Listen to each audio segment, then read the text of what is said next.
Welcome back, everyone, to another episode of Soulshine Radio. I have the lovely Amy Natalie here. You want to say hello to our beloved community for a moment? Hello, lovelies. I'm so happy to be here with you all. Feeling really grateful and inspired today. So excited to see what comes through. Yes. And Amy, you're an empowerment coach and a feminine embodiment guide with almost 10 years of coaching experience. And I know that you specialize in helping women emerge as their most authentic, confident, and successful version of themselves. Very similar to what I do, yet we have our own unique experiences, life experiences, our own unique medicine. So yeah, I'd love to hear out of your mouth who you be in the world and how you serve during this time. Yeah, well, this time that we're living in is the great feminine awakening right now, the time of the feminine rising in all beings, not just in women, but in the planet, in this realm of awakening of consciousness. And I feel really blessed to be living in this time where we as beings have the freedom to express ourselves, to follow our own paths, to create our own realities. And that hasn't always been the case. And so I feel really honored to be leading from an embodied place, really taking the wisdom that I've learned through my own physical healing experiences, from my own emotional and mental health experiences, as well as my life experiences, and infusing that infusing that along with my own natural gifts and the things that light me up the most, and being able to be in service and really to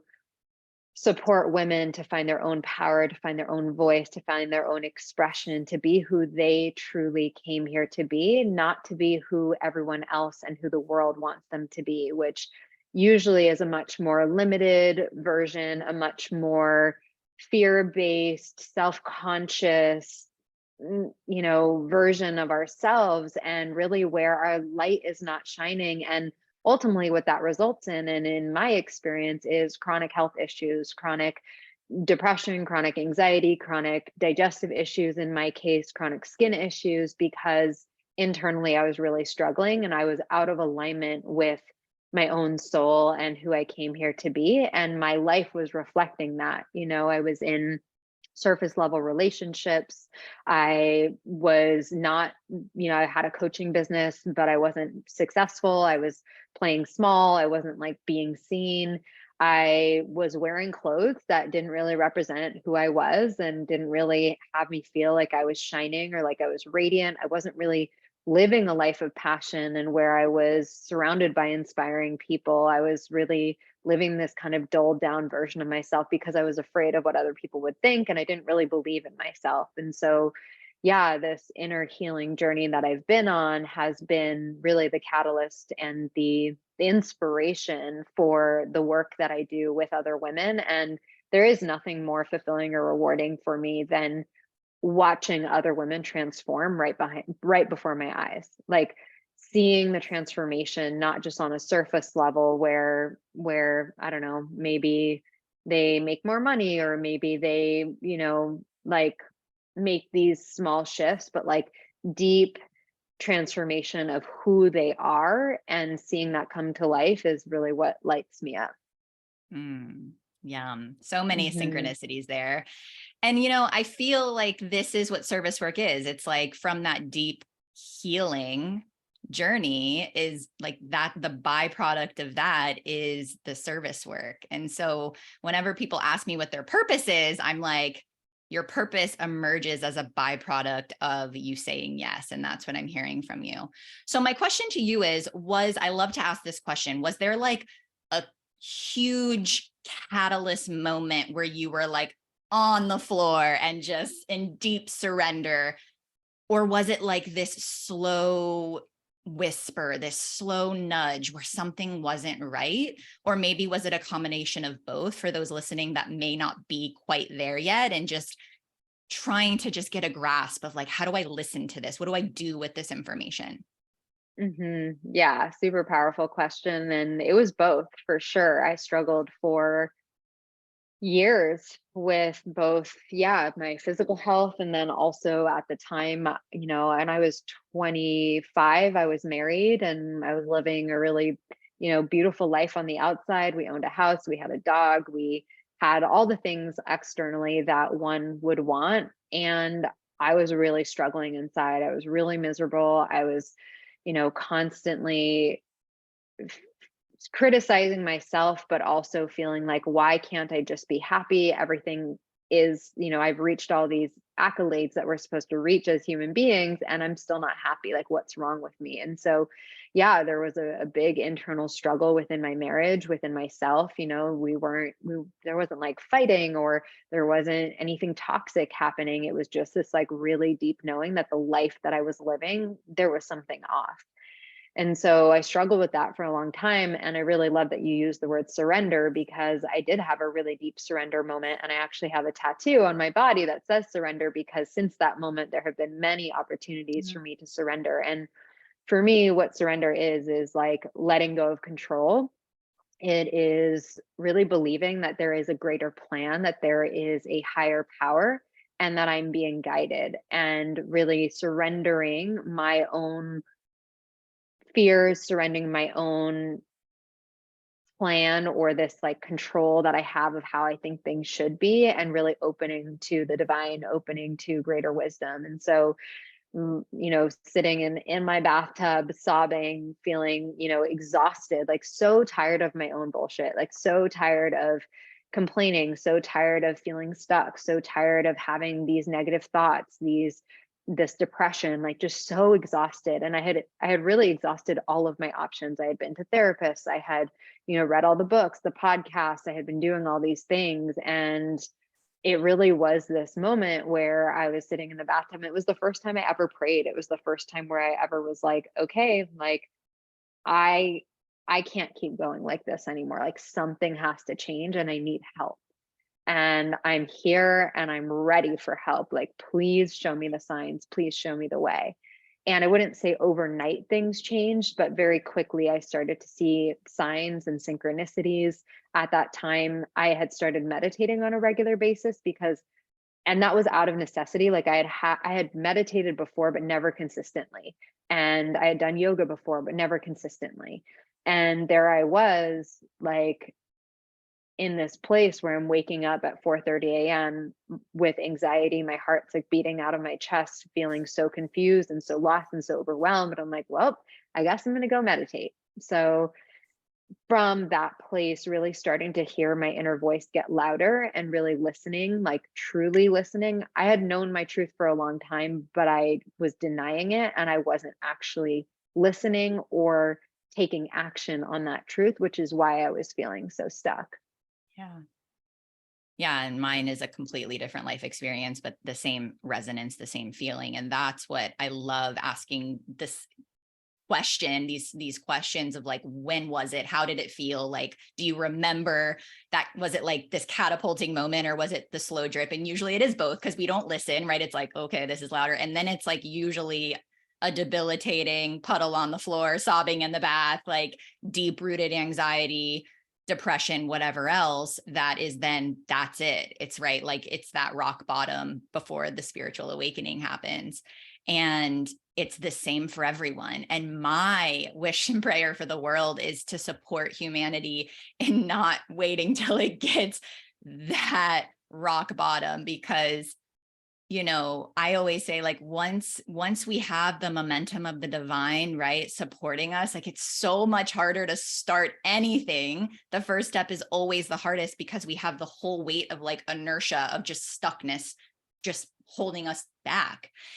And it's just so interesting, like the programming that we all carry, the conditioning, right? The social constructs. And one thing that emerged when you were talking about your relationship with your ex-husband was, this is the level of listening that's required, because we have so much programming that we need to do it this way. We need to go to college and get married and have the babies and get this job and have the 401k. And so it may not necessarily, like what you're showing me in this community is, it may not look like anything's really wrong, but it's just what we do when society says, this is the age that you're supposed to do this. This is what your life's going to look like. This is when you get the house. And so I don't know if there's anything that you want to add to that, right? Because that's the level of trust and deep listening that it takes, because sometimes it appears to the ego, to the mind, to the people in our life, even to our own selves, like nothing's really that wrong. Like, do I want to leave?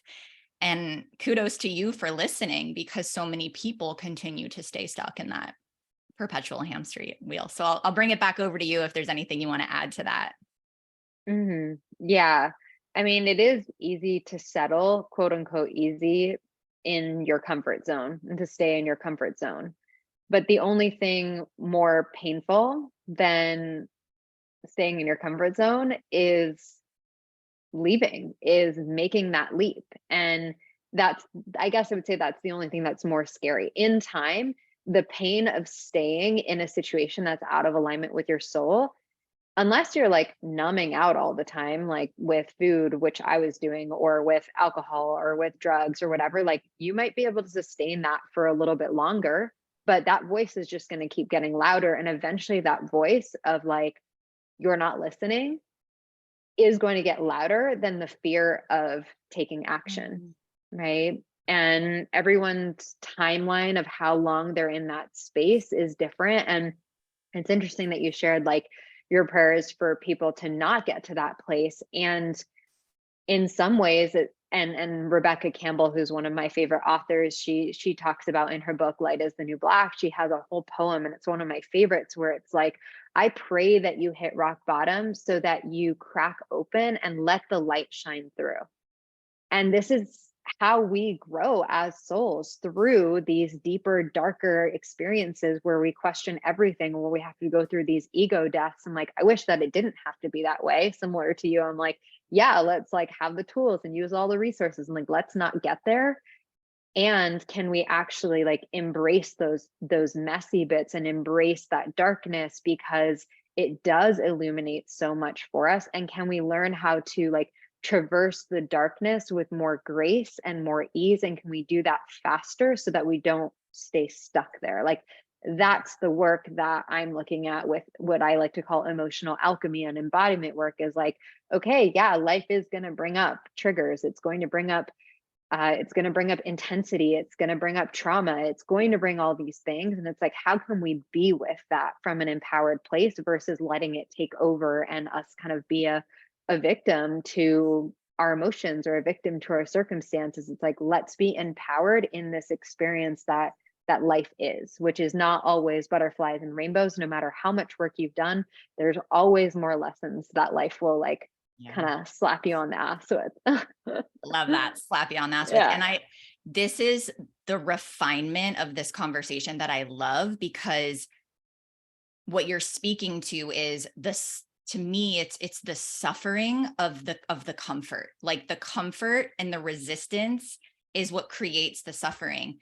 And the temporary pain is what happens when we surrender into the shadow, into the darkness, into the evolutionary initiation that we will continue to have in this incarnation, right? Because like you said, if we're not having those, we're not growing. So I love, right? When I'm in it, I don't love it, but I know that it means that there's something big coming on the other side.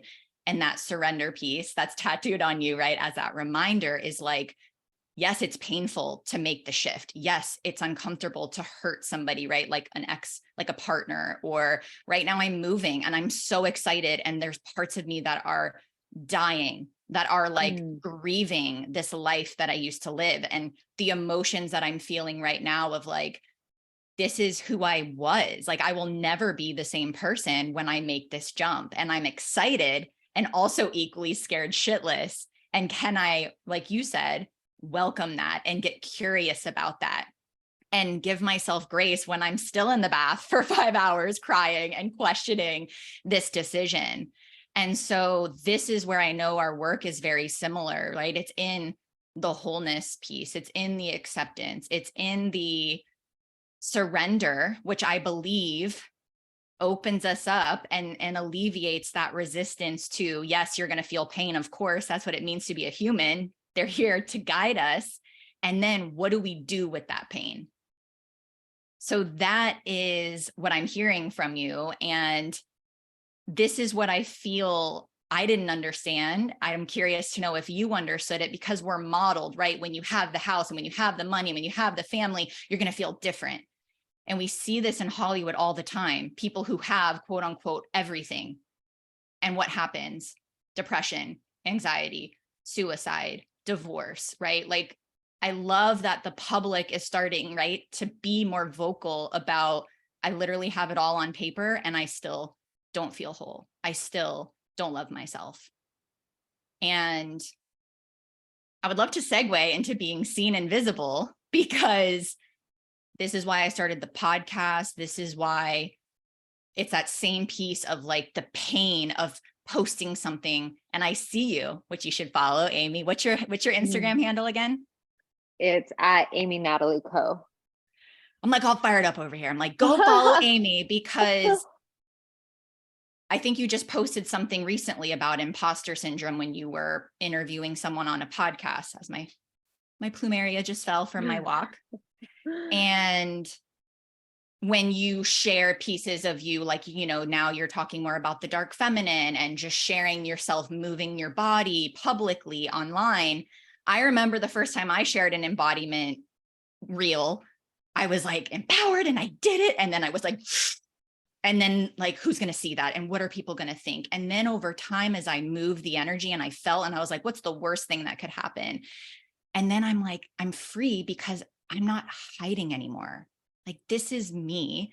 And then what happens? People start to resonate and people start to feel it and people start to thank us. Of course, we get people who project and don't understand, but the people who are waiting for this, who are waiting to receive this medicine, who are waiting to have somebody show them what it means to feel liberated and to keep saying yes to that. So I would love to know, like, just your journey with being visible. And do you, it sounds like you do, right? That's the human experience. Every time we up level, it's like, oh shit, am I worthy? Oh shit, who am I? Oh shit, what are people going to think? And I think it's a really important topic because I have no idea what the fuck I'm doing like 99% of the time. And I love that now, because it's like, I get to be who I am and I get to change my mind. And as long as I'm showing up and doing my best and leading with my heart, then I know all is well in the world. So drop some wisdom nuggets on any and all of those topics. Yeah. Well, I feel like the piece that you just shared about freedom is what comes to mind as like the liberation. And it's like the reason why we often don't express ourselves, the reason why we don't put ourselves out there is because we're so afraid of what other people are going to think of us. And the truth is, people are going to think what they're going to think, whether you're being your authentic self or whether you're wearing masks and you're like hiding and not being true to who you are. So it's like, would you rather be judged for who you are authentically and at least be free and be expressed and be making an impact in the world and like not being in that space of worrying all the time or what is everyone going to think about me, right? And like suppressing who you really are. Would you rather be judged for that? Or would you rather be judged for like the version of you that's trying to have it all together and be perfect all the time? And my choice is always liberation and freedom. And it definitely was a process to getting there. And embodiment is what really helped me to liberate my expression. And I went through a 10-month certification, embodiment certification, where I really went deep into my own embodiment practice and then learned how to teach a feminine movement practice for other women to tap into their own sensuality, their own power, their own expression. And at the beginning of that training, I remember saying to my coach or my mentor at the time, you know, like, I know what embodiment is conceptually, but like, what if I don't actually get it? Like, what if I never get there because it felt so far away? And I would see other women who were so embodied, and I knew that I wanted that. It felt like so magnetic for me to witness these other women, right? And then I was like, I want that, but like, I feel so far away from that. And so it was interesting being at the beginning of that journey and to see where I am now. Like, I was terrified to, even in my small group of 8 to 10 women who were in this embodiment certification, like, I was terrified to even post in our private group a video for a long time. And then I leaned into that. And then I leaned into, okay, I'm going to share little bits of embodiment online. And the fear that I had, there were a few different fears that I had, is what if this looks stupid? What if people think that I'm being too sexual? What if people think that I want to get attention? Right? What if they think that I'm too into myself? What if they think this is weird? What if this triggers other people? Like, those are just some of the thoughts that were circulating in my space. And you're right, we're always reaching new edges. So, for the most part, when I post online, that stuff doesn't circulate for me anymore. I've had some huge breakthroughs in that. And showing up consistently online like that feels really good for me. And I'm always pushing my own edges whenever I go through a challenge, or whenever I go through a spiritual expansion, or I'm learning something new about myself, or becoming a new version of myself. It always feels vulnerable. It is vulnerable. It's one of the most vulnerable things that you can do, is allowing yourself to be seen. And you're like, here I am for myself, take it or leave it. Some people are not going to like it. Some people are going to talk shit. Some people are going to like follow you for forever and not say anything and just like be a lurker on the sidelines. Like, it is vulnerable. And like, I wouldn't have it any other way, because there is so much liberation, and the permission that it gives to other women is so fulfilling. It's like, Mm. I had to see other women being in their pleasure, being in their power, being in their expression, for me to know that that was possible for me, right? Because I didn't have examples or role models of that in my life. And so now I get to be that, and we get to be that for others, and we are liberating each other. So when you show up, and when everyone who's listening shows up as their authentic self, speaks their truth, does something that's kind of out of like the good girl box of how you're supposed to look and behave, you show other women, oh, I don't need to be that way. I can be myself. And that's how we are like walking each other home. We're rising together. We're being examples for one another of what's possible. Mm. Yeah, and there's a level of relatability, and I say this all the time because I see multiple across multiple arenas of leadership, this facade that like once you get here, you're here and you're enlightened and you figured it out and you have no dark moments ever again, and it's obviously complete and utter BS. And this is, to me, the feminine, right? Like, this is going to the core, the darkness, the center, and feeling it, right? And meeting all of those parts of ourselves that we've stuffed down, that we've avoided through whatever, society is feeding to us in that moment. And it's the same, like, it's like nobody can do this journey for us. Like, we've got to do it ourselves. And yet we've got to do it together, because it's scary at first. And I know the liberated feeling for me was once I started to be myself, right? I have, my parents are on Instagram, right? My in-laws are all over Facebook. And once I started to hit that edge and really open up about my spirituality, I had a deep rooted fear of just sharing my practices, who I am, my devotion, what I believe in. There's this level of like, oh, wait, I can share what I believe in, and I'm not asking anyone to believe it too, I'm just sharing what's working for me. And then when I started to be myself online, and I'm like, okay, now the people in my world, in my neighborhood, in my family, where I live, know this is me, and they're going to get me all the time. Doesn't mean I give all parts of myself away. Doesn't mean I have to divulge every little secret, but that I don't have to hide anymore. That's when I really started to anchor in my body, like, oh, wow, there is so much capacity here to feel. And again, I have this deep desire to serve women during this time. I'm very curious, because I want to circle back, right? You and I both primarily work with those who identify as women, yet we obviously know that feminine and masculine poles are carried within all humans, all beings. If you want to kind of maybe dive into like what feminine embodiment means to you, why you feel this call to work with women, why at least I believe it's necessary at this time to kind of come back in harmony, which is why I feel so called to work with women, because of the masculine paradigm that we're currently in and breaking through. Yet eventually, right, it's going to be a very different world that we live in. So I'd love for you to just, drop whatever's coming through around any of those topics.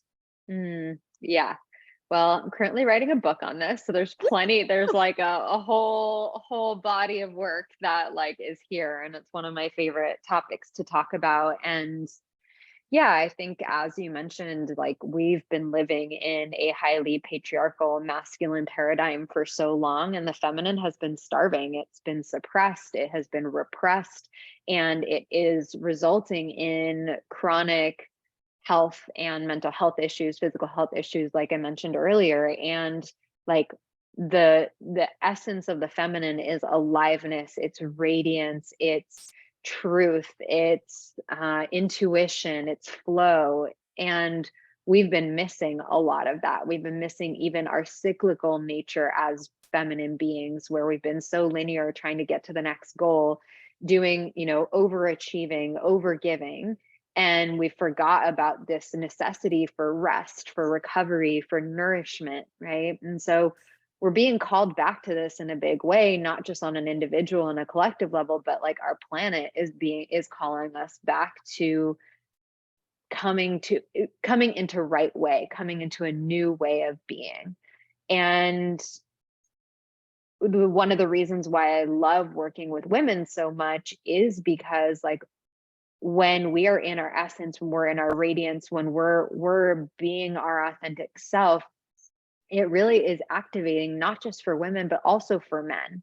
And yeah, this piece around feminine leadership is really about heart-centered leadership. And we know, like, there's studies that show that when women have, power, they do really good things with it most of the time. Not all women, but we're focused on children, we're focused on healing, we're focused on community, we're focused on nourishment, right? And the world needs a lot more of that. And that's not to say that men can't do that, because feminine aspects in men are coming online too, where there's more vulnerability, where there's more intimacy, there's more transparency that's happening, men being more in touch with their emotions. It is happening. And I feel really excited to be a woman during this time, and excited to see like women are oracles. Women are, have really deep psychic and intuitive gifts, healing gifts. And that's a lot of what the world needs right now too. So I feel really excited about, yeah, this aspect of empowering women to share their gifts so that they can contribute to the collective in a way that's really needed right now. Well, I can't wait to read your book. And I know you don't know too much of my journey, which, by the way, Amy lives in Asheville. So it's fun that I'm like telling people my plans. I've been feeling the Blue Ridge Mountains for several years. And now all of these beautiful beings are just all kind of coming to this ley line for some particular reason that who knows what the world is going to bring with us all. So I'm just excited that I have a new friend. A new old Mm-hmm. friend. And I love this topic because I had hormone issues. I was told I wouldn't be able to conceive a child at the time. Like my progesterone levels were so low. I had cystic acne, painful periods. I was on all these medications, and it was meeting my husband and getting engaged that was the pivotal moment after years of just like, give me the quick fix, right? Because that's what we're modeled. Fix, fix, fix. Have somebody outside of myself tell me, like a doctor or a parent or whatever, how I'm supposed to feel. And it was this moment, kind of like you, where I finally was like, I can do this. Like I'm done. Like I've exhausted all options, like you said you did, and I'm going to try it my way. And it was 6 months medication free ever since. I was like, I'm healed. Thought that was the end of my journey. And then a lot of like visceral experiences started happening with my body, energetically, emotionally, spiritually. And I was just like, oh, wow. And that also catapulted me into a whole new level of who am I? Whoa, what is happening? I felt isolated. I felt like I couldn't be myself. So everything that you're sharing around like authentic self-expression, right? Service work, deep soul calling, tapping into our bodies. Like if we're not in our bodies, like we're here on planet Earth. If we're not in our bodies, we are absolutely not going to be able to connect to our higher purpose. not be able to magnetize and cultivate relationships, not be able to do the work that gets to light us up, you know? And so they're all interrelated. And so do you have any advice for somebody who's just like done listening to everybody else, right? Like these conversations here on this podcast, for example, it's like not meant for you to just take everything and take all these notes and implement all of the things. It's like, can you take a deep breath and just say, like, what is it that Amy's expressing that resonates, that lands, that I can feel relatability with, that I can just soften into like, what's next? Kind of like what you did. Okay, God, if you're there, if you exist, Goddess, Allah, Jesus, Mother Mary, Buddha, whoever you pray to, like just starting to be like, this isn't working. So I'm open to a miracle. So do you recommend that? Do you recommend anything else? Do you recommend like, what is a first step? Like I have my tools and practices to help people learn to connect with their breath, connect to their bodies, but maybe just to start something small, because I think that's also what we're modeled is like, we have all these books that tell us how to be a morning person and right, like how to create structure and how to do all these things and how to create devotional practices, that it starts to get overwhelming and then people stop. So I love like the practical mini microdose of like, what does Amy Natalie do behind closed doors when she's like traveling, when she's feeling tired, when she's in the middle of a launch, to help her reconnect to her body? Yeah, totally relate to that like laundry list checklist of all the things that you should be doing as a spiritual being, to raise your vibe and all of that. Yeah, I always like to share things in the realm of like both like the masculine and feminine. So like it is helpful to have structure so that you have some type of container for your practices. And there's so much research about having a morning ritual. That's not accessible for everyone who has kids who, there's certain things they might not be able to do that. But my recommendation is to have some type of morning practice where you are taking time to connect with yourself. What you do during that time is really intuitive and up to you. So some mornings I'll wake up and I'm like, oh, I'll always like put my hands on my body when I wake up. So doing a check-in, right? Taking a deep breath. Okay, how's my mind feeling today? How's my body feeling? Like, what do I really need right now? And asking yourself the question, what do I need right now? And some days that's movement, like putting on a song and starting to move my body intuitively and starting to stretch and wake up the body. Some days it's sitting in meditation. Some days it's going outside in nature for a walk, right? And some days it's breath work. Some days it's pulling oracle cards. It's really not like a prescribed thing. And I always do something for my own practices. And usually it's movement body based, at least some type of stretching and movement and some type of seated quiet where I'm actually like tuning in and listening. So if you really want to, be living more in your truth and you really want to be listening, we have to create space for that. And that's how we cultivate a deeper spiritual connection, is by slowing down and tuning in and checking in with our body, with our breath, and creating that space to listen. So that's Mhm. really my first recommendation. And yeah, I think especially, I know that you said you're moving to Asheville. I felt really drawn to the mountains as well. And I think a lot of us are being called to deeper connection with nature. And we learn so much about ourselves, and our nervous systems right now really need that. We need to be in nature. Our nervous systems are so overstimulated from social media and from technology and from just the busyness of life. And like, we need that space to tune in, to breathe fresh air, to be with the trees, to feel like the earth beneath our feet, to lay on the earth. Like, that is some deep feminine wisdom that's coming back, and that is going to help us to realign our energy and our nervous systems so that we have capacity for all the things that we need to do. Yeah. Oh my gosh. Thank you for sharing. I mean, those are my top two as well. And, this is where it's like, this is universal intelligence that is starting to pour through people, beings like you and I, right? Who decided to say yes and claim it, right? This isn't like we just read this in a book. Whenever somebody invites me onto a show or a summit or a podcast and people ask me a similar question, it's like, close your eyes, put your hands on your body and ask, what do I need? It's the same, because that's what I do, because there's so much external stuff, right? We have emails and dings, and we have all of these things that are asking for our attention, that a lot of times it's not even ours what we're feeling. A lot of times it's like, why am I even wanting to make this decision right now? And I love that you talk about the movement into the stillness, because it's really hard to get still when you're first starting this journey, because of the overstimulation, because there's culturally, we're not shown to create space. And I love that the feminine, right? Like, it's like, that's the life force, that's the creation, like that helps move the energy. And the stillness is required, like you said, for the deep psychic connection, the deep spiritual feeling, like that feeling, that knowing when messages come through after my practice and I'm just sitting with myself, I know to trust it now because I'm connected and I'm in presence.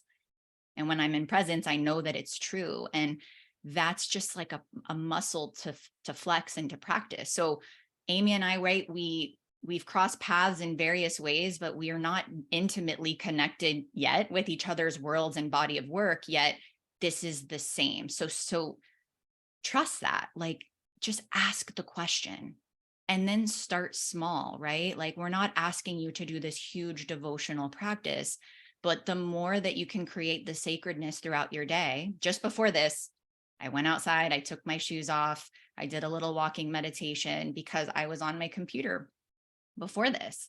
And I knew that if I just kept going, that I wouldn't be able to serve in the way that I know that I'm here to serve for in that capacity.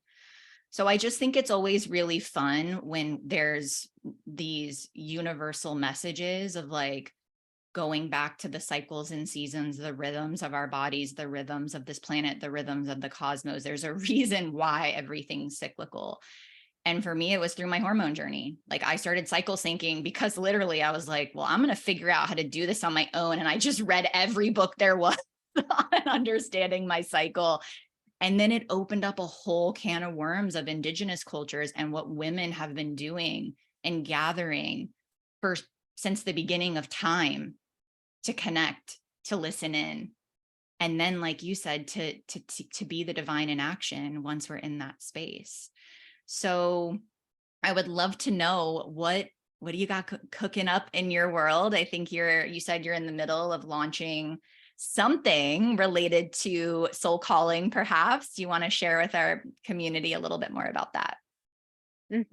Yeah. So, what I've seen over the years, I've worked with women in many different capacities. And what I've seen, especially for women who are on a spiritual path, is there comes a time where we start to recognize, like, okay, I've done a lot of my own inner work, and now I actually have capacity and a desire to do something that's really fulfilling and that I'm passionate about, and I want to give back. I want other people to, be able to share their creativity. I want other people to heal their bodies. I want to offer something from my soul to humanity.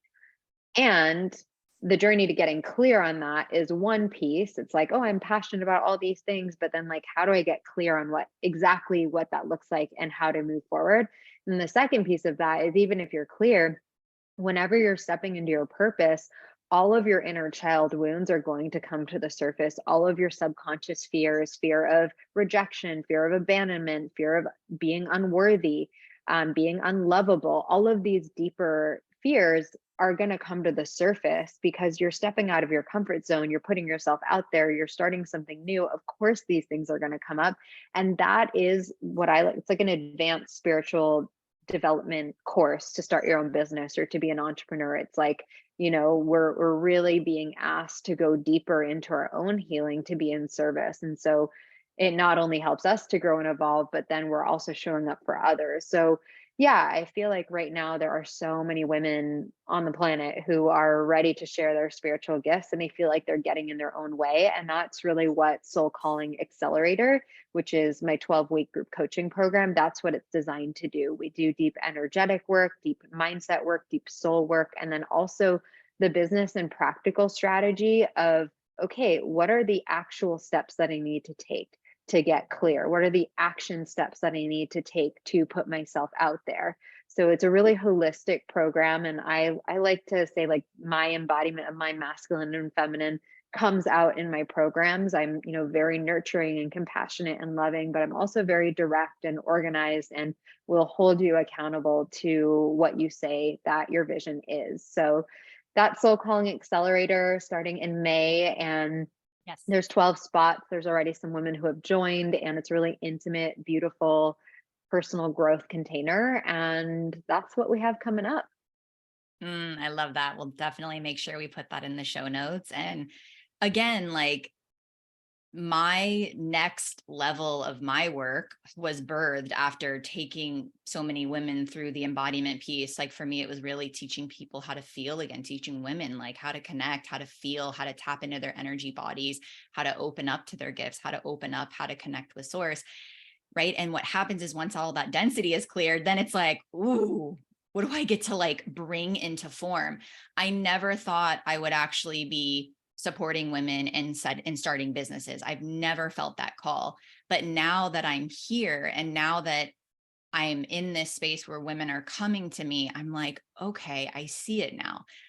I would never call myself a business coach, at least right now. But what I'm excited about is seeing women, once they're clear, once their vessel is clear, once they're connected. It's like, are you calling in a relationship? Do you want to write a book? Do you want to start a business? Like, what is it that you're birthing now that you've cleared your space? And I love that you're sharing that same piece. Like, this is what it means to be so intuitively guided in your business. I love that it's so many synchronicities in how we're showing up, how we're serving, and how we let the journeys of our lives and how we connect to our devotional practice and service show us what's next. Like, this is how you discover your purpose. You literally just show up and you practice and you experiment and you serve, and then you start to watch your clients blossom. And then it's like, oh, this is the new level of consciousness that we're playing at right now. Now, what do we get to do with that? So definitely check out Amy's Soul Calling. Is it Soul Calling Accelerator is the name? Yeah. And 12 weeks. My journey, like my program, is 9 months for this. It's like it's called Rebirth. This is for you. This is where this is the level of leadership. This is what it means to not be in scarcity. Like, this is what it means to be in collaboration and connection. If you feel a connection with Amy, if you're like, 9 months feels like a lot, but I can do 12 weeks, 12 weeks feels good. Right? This is how you start to trust yourselves. Like, what does your timeline look like? Who are you resonating with? What is it really that you're wanting to bring into form, as we're literally in spring equinox time, eclipse portal time, Mhm. Aquarian age time, right? Like, bringing all of that into fruition. Like, this is the rebirth process. This is the new business process. This is, what is the service work that you came here to do? Oh Mhm. my goodness. Well, I'm excited to check it out. I'm excited to I know you do some in-person work. I believe in Asheville a bit too, so I'm excited to check that out as well. Is there anything else you want to share that could support our community? Do you want to let people know where they can find you?